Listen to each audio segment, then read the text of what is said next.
For even the Son of Man did not come to be served, but to serve, and to give his life as a ransom for many.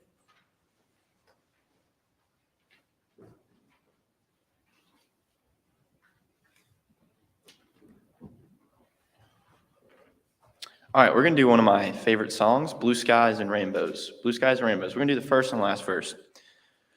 Blue skies and rainbows and sunbeams from heaven are what I can see. When my Lord is living in me, I know that Jesus is well and alive today. He makes his home in my heart. Nevermore will I be all alone, since he promised me that we never would part. Green grass and flowers all blooming in springtime are works of the Master. I live for each day. I know that Jesus is well and alive today. He makes his home in my heart. Nevermore will I be all alone, since he promised me that we never would part. Tall mountains, green valleys, the beauty that surrounds me, all make me aware of the one who made it all. I know that Jesus is well and alive today. He makes his home in my heart. Nevermore will I be all alone, since he promised me that we never would part.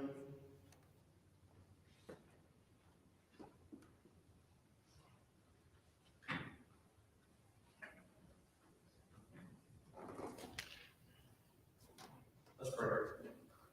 Father Heaven, thank you God for everything you do for us, and help us to have an open heart and mind as we hear the message from Doctor. God, help us to have a servant heart today and every day that we live. God, thank you for the opportunity that we have to spend time praising you in song, and come to hear your scripture reading. God, thank you for allowing us to come to a school where not only are we learning how to be better ministers, but also to take the knowledge that we can and apply it to our lives in every single class we have. Guys, we gather around Tucker, help him remember his words, your words, and your wisdom, and help us to apply it to our lives. And see some of them.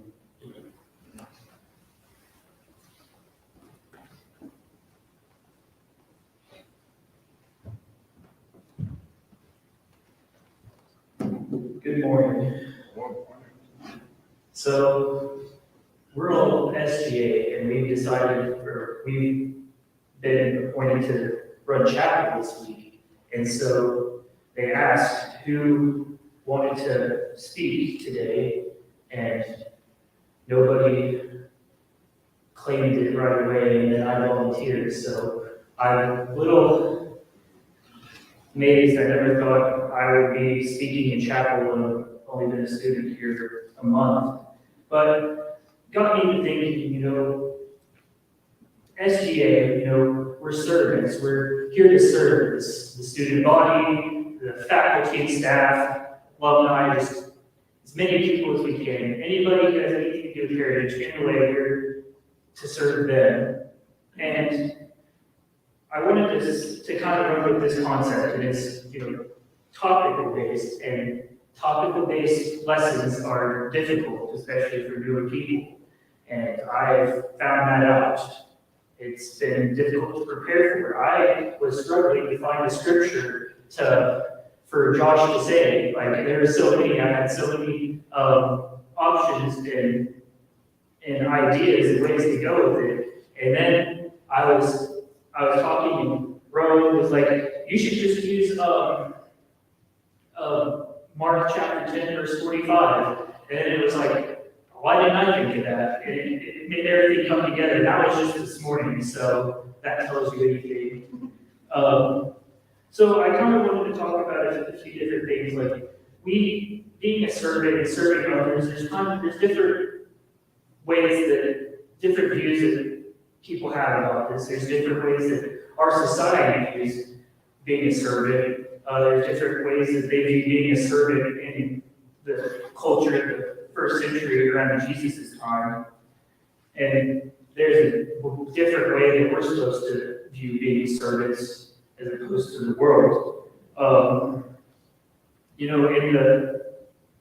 I've been surveyed in the New Testament class, and I've read through the gospel several times, and never really paid much attention to the phrase "Son of Man." And I was sitting in this class and we're talking about the Gospel of Mark that day, and the amount of times the phrase "Son of Man" is mentioned in Mark. It's mentioned in Matthew 2, but I never paid much attention. I had no idea what that phrase even meant. It didn't really mean much to me. I just thought, okay, the author's tired of writing the word Jesus or something, and he's wanting to write "Son of Man." But that phrase means Jesus came to serve mankind, and that's kind of epitomized in the scripture that Josh read. Jesus came to serve mankind, and if you think about the role of having to redeem mankind, there's really no way that you're going to do that the way that mankind is without serving them, without shepherding them, without guiding them, bringing them along. And so it really opened my eyes. I've already learned things here. It's kind of crazy. But there's this different mindset in that time frame. You had from the Jewish culture, the servant, bond servant, and slavery that existed in that culture, the Greco-Roman culture, and their views on slavery and their societal system, where the slaves were the lowest of the low, and it was disgusting and a dirty thing. And if you're an actual Roman citizen, you had to be stripped of your citizenship in order to be a slave. It was that big of a thing to them. And so how many times that Paul would write in his in the introduction to his letters, Paul, a bondservant of Jesus Christ or something. It doesn't mean, hey, I'm just serving the Lord. It's like I'm a slave. I'm a slave to my master. I'm a slave of Jesus Christ. It really means different things. Another way I think is kind of epitomized is Matthew chapter 25, in the parable of the talents, starting in verse 14 to about 30. And, throughout this story, you have the master who gives what is actually a large amount of money if you sit down and do the math and figure out how much money that is in today's money, how much money 5 talents is worth. It's about $600,000. And he gives this money. He's like, go make me more money, basically. And the first 2 servants do, and they do what they're told to do, and they're rewarded. And then you get to verse 24, and the last one, the one who had received the 1 talent, came up and said, Master, I knew you'd be a hard man, reaping what you did not sow, gathering what you scattered no seed. And I was afraid, and I went away and hid your talents in the ground. See, you have what is yours. That phrase, I kind of was trying to comprehend what that phrase means in the context of this, parable. And then it kind of dawned on me that it's almost like an insult against his master. He's almost insulting his master there. Like, you expect, fruits of the labor where you didn't produce anything or you didn't work. And that kind of, summarizes in a way the cultural views on like being a servant or a slave at the time. Like, people weren't happy. Having a master is not always a thing to be happy about or to enjoy. It can be very hard. And as you kind of study, views about labor throughout time or being a servant and serving others, it kind of is like a pendulum back and forth of different viewpoints. Either, being a servant is bad, you're living as a plebe and, under some oppressive hierarchical structure, or, we've lived in, the most prosperous point in time in human history that we know of, and, there's servants everywhere. Everybody's a servant. That's our entire economic system is based on how to best serve other people. The better you can serve other people at the best price, it's competition. And so everybody is a servant. So that brings us to where we are today. There's kind of still that pendulum effect of, being a servant is bad. I don't want to serve other people. I want to be my own master versus, serving other people. It advances my own interests. There's a quote, I want to say it's by Thomas Sowell, but I'm not sure, so I'm not going to quote it to anybody, but it says that the free market system is the first time in human history where mankind could advance himself by helping his fellow man as opposed to, enslaving or oppressing or, like the Roman Empire, violently expanding until you just occupy all the territory and all the resources. And so that brings us to where we are today. We have competition in terms of being servants, in this century where, I can order everything there is under the sun on this device right here. We have quite the competition. We're supposed to be, different kinds of servants, but you get my point. People can be easily distracted, and this is a new way to do it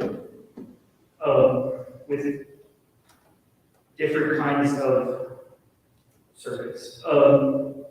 So my point to that is that we have to really get our minds in the right place in terms of being servants, that we understand that we have to be better than what society expects of service now and being a servant. We have to go beyond what we're doing now or what we know is right now, because, who knows how much further technology is going to advance in a few years, artificial intelligence and all that other stuff. Like,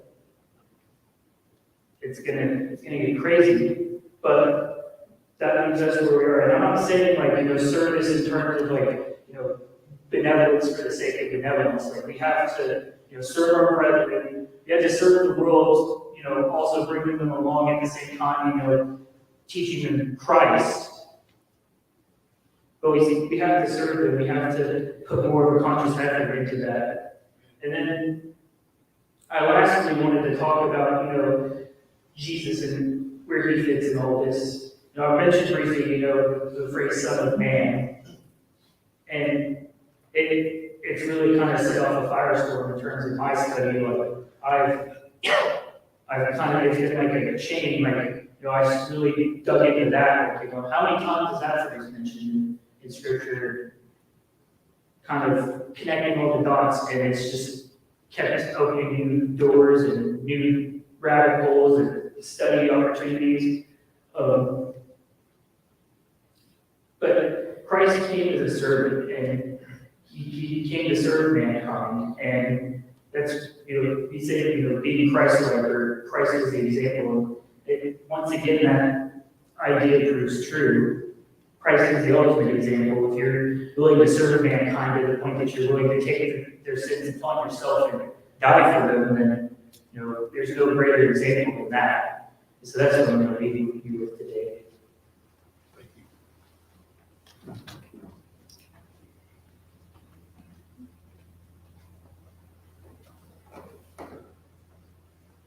Thanks, Dr. So, just one quick announcement, as Travis was for everyone. So for Thursday's chapel, it's going to be a bit of a shorter form, but we would encourage as many of you to be here on Thursday for that. As the acting HCU, now we would like to actually just meet with the whole student body and get inputs, and so forth, feedback, and so on. So we can just kind of, as I say, serve you in the way that is required. So if you are on campus, please still join us for that, so we can have a good fruitful discussion on that. Thanks. That's it to me.